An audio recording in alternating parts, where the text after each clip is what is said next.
Assalamualaikum warahmatullahi wabarakatuh. Saya Iqbal Firdaus.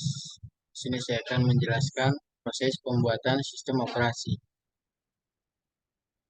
Dalam presentasi ini akan dibahas tujuan pembuatan sistem operasi, komponen utama, jenis-jenis proses pembuatan, tantangan, dan manfaat.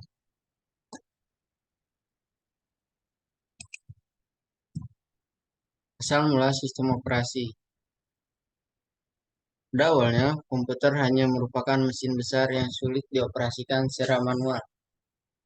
Dalam presentasi ini, kami akan menjelaskan asal mula sistem operasi dan pentingnya sistem operasi dalam kehidupan kita sehari-hari. Adapun definisi dari sistem operasi, yaitu sistem operasi merupakan perangkat lunak yang dapat mengatur semua aktivitas pada sebuah perangkat atau perangkat keras. Sistem operasi juga merupakan penghubung antara pengguna perangkat tersebut dengan perangkat keras. Selanjutnya ada sejarah dari sistem operasi.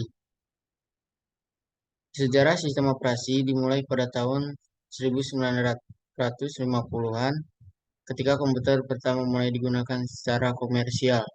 Pada awalnya, setiap program harus ditulis ulang secara manual ke dalam kode mesin untuk dijalankan pada komputer. Namun pada tahun 1955, IBM memperkenalkan sistem operasi yang dikenal sebagai monitor program, yang memungkinkan beberapa program dapat dijalankan pada waktu yang sama dan memberikan layanan dasar seperti input, output, dan manajemen memori. Adapun evolusi dari sistem operasi terus berkembang seiring dengan perkembangan teknologi dan kebutuhan manusia. Sekarang kita dapat menikmati berbagai sistem operasi yang canggih pada perangkat mobile dan desktop. Peran sistem operasi pada komputer modern. Yang pertama ada manajemen resource, yang artinya sistem operasi menjembatani aplikasi dan perangkat keras teknologi informasi, sehingga berbagai sumber daya dapat digunakan dan dimanfaatkan secara optimal. Sistem operasi menyediakan antarmuka yang mempermudah pengguna untuk mengoperasikan perangkat komputer. Terakhir ada interaksi antar programmer. Sistem operasi menyediakan berbagai layanan dan lingkungan pengembangan aplikasi sehingga programmer dapat membuat aplikasi yang stabil dan mudah dioperasikan. Selanjutnya ada jenis-jenis sistem operasi. Yang pertama ada sistem operasi tersentralisasi, di mana kontrol keseluruhan terpusat pada satu mesin utama. Yang kedua ada sistem operasi terdistribusi, di mana kontrol terdistribusi di beberapa komputer yang terhubung dalam jaringan. Terakhir ada sistem operasi real time atau sistem operasi yang memberikan respon dengan waktu yang sangat singkat secara real time. Banyak contoh-contoh dari sistem operasi, namun yang paling populer yang pertama ada Windows.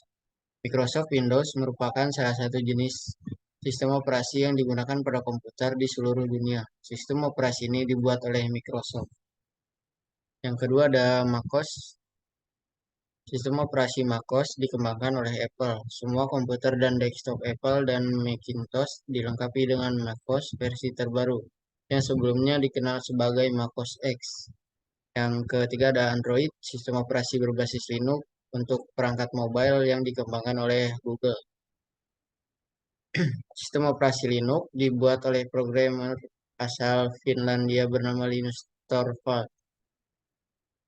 Terakhir ada iOS, sistem operasi eksklusif untuk perangkat mobile dan tablet Apple Inc. Adapun tujuan pembuatan dari sistem operasi, yang pertama ada efisiensi. Sistem operasi dibuat untuk mengatur penggunaan CPU, memori, dan I/O secara efisien agar terjadi optimalisasi kinerja. Dalam hal ini, sistem operasi bertujuan untuk memungkinkan sumber daya yang ada di komputer bisa digunakan secara efisien. Yang kedua ada keamanan. Sistem operasi perlu perlu terus dikembangkan untuk mengatasi ancaman keamanan yang terus berkembang. Terakhir ada kemudahan pengguna atau memberi kemudahan. Adanya sistem operasi bisa memudahkan komputer digunakan oleh para penggunanya, termasuk orang yang tidak memiliki latar belakang IT.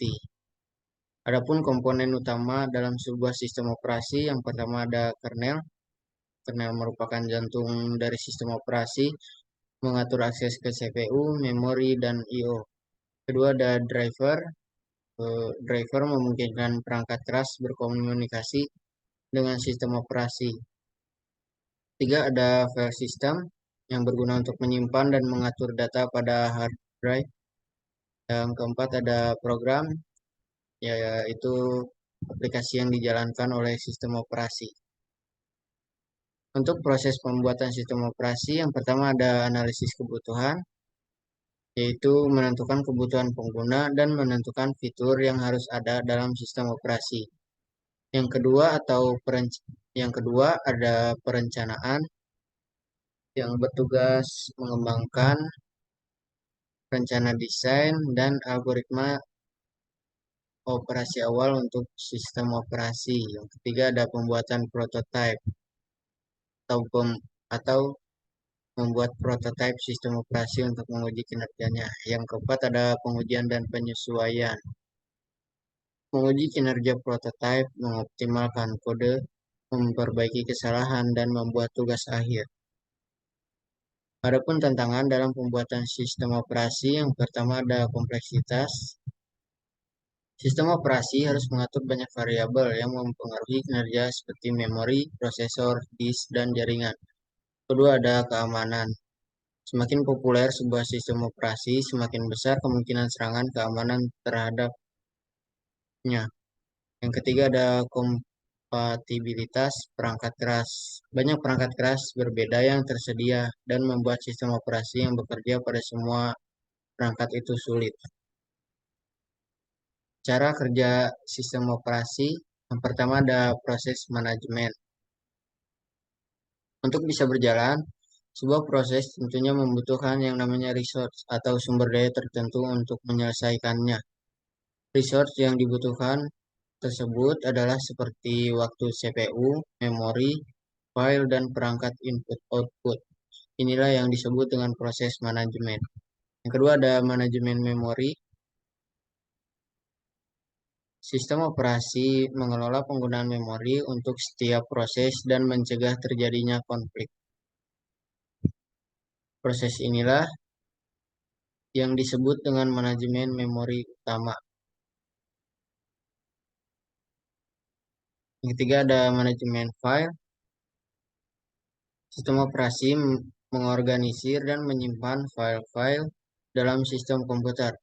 Karena file termasuk dalam komponen utama suatu sistem operasi, maka sistem perlu mengatur aktivitas-aktivitas yang berkaitan dengan file.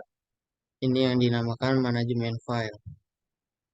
Manfaat dari sistem operasi yang baik untuk keamanan ada perlindungan from virus dan malware, preinstalasi firewall yang responsif, pembaruan dan perbaikan keamanan terdepan.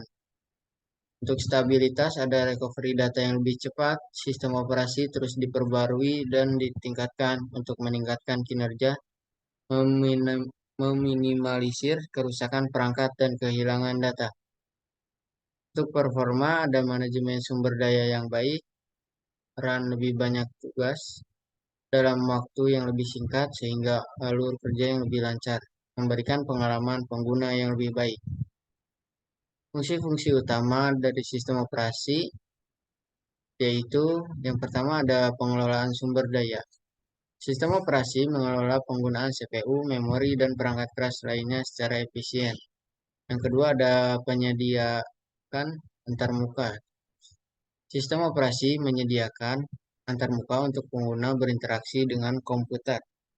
Tiga ada pengaturan akses. Sistem operasi mengatur hak akses pengguna untuk mencegah penyalahgunaan dan menjaga keamanan data.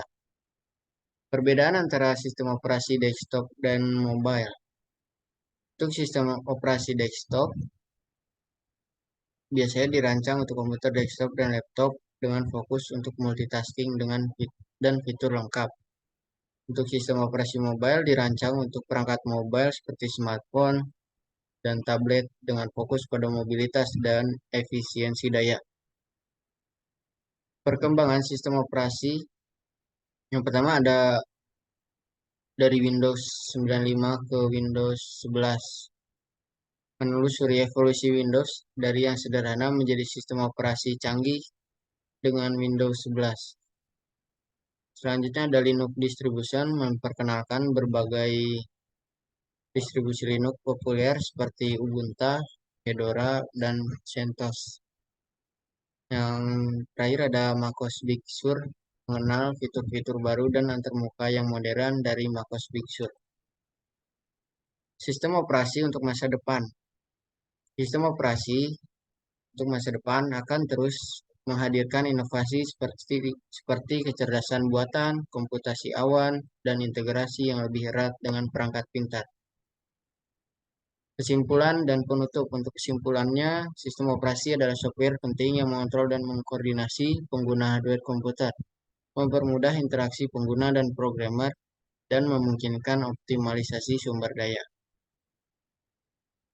Terima kasih telah mengikuti presentasi saya. Maaf bila banyak kesalahan. Assalamualaikum warahmatullahi wabarakatuh.